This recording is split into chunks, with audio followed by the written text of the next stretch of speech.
Okay, guys. So let us see addition and subtraction in rectangular form, right? So rectangular form कैसे होता है? So V1 is equal to A plus JB and V2 is equal to C plus JD. अगर दो voltage है, दो voltage का addition अगर करना है तो रेक्टेंगुलर फॉर्म कैसे होता है? A plus JB, right, plus ये क्या है आपका C plus JD, right? So what I will do, I can add A plus C, right, plus J I can take common and B plus D. ये complex number के जैसे ही है, real part will get added with real part and imaginary part will get added with imaginary part, right? Similarly if I want to subtract V1 minus V2 तो यहाँ पर क्या आएगा?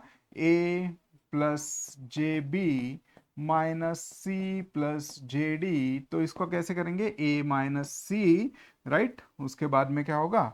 A minus C plus J common निकालूंगा तो फिर क्या बनेगा? बी माइनस जे डी। सो इसको चलो फुल फॉर्म लिख लेते हैं, प्लस जे B minus J into D. तो ये क्या बन गया? ए माइनस सी एक ब्रैकेट में प्लस जे, अगर कॉमन निकालूंगा तो B minus D. Rectangular form add हो जाएंगे, sorry, real part will get added or subtracted with real part, imaginary part will get added or subtracted with imaginary part, right?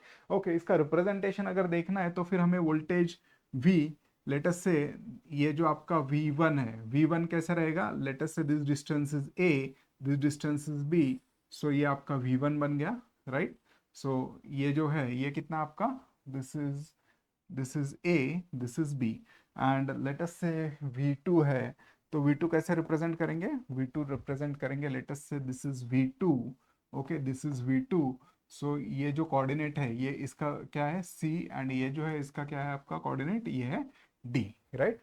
So instead of representing it in real part and imaginary part, ये आपका real axis है, ये आपका imaginary axis है। सो इसको phasor में कैसे represent करेंगे? सो फेजर में रिप्रेजेंट करेंगे, this is your this green colour line, this इसका जो मैग्नीट्यूड है ये V1M बोल देंगे इसको, राइट? एंड इसका एंगल बोल देंगे हम लोग कुछ θ1, ओके? एंड θ1 कैसे निकालेंगे? फिर यहां से निकालेंगे, θ1 is nothing but tan inverse of B by A।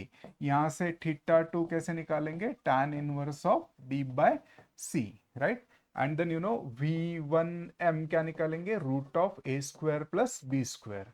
और यहां से V2M क्या निकालेंगे? Root of C square plus D square, right?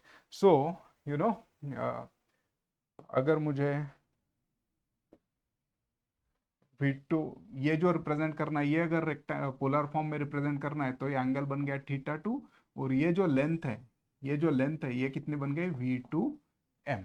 समझ में आया है, right? So this is basically how we can add और subtract the equations which are in rectangular form, right? So addition subtraction के लिए हमेशा रेक्टेंगुलर फॉर्म यूज कीजिए, multiplication division के लिए हमेशा आप पोलर फॉर्म यूज कीजिए, right? And if you have calculators, you can directly use the ready-made functions. You can add rectangular form with polar form, right? Or you can add rectangular form with or you can multiply rectangular form with polar form directly on the calculators, right? So thank you guys.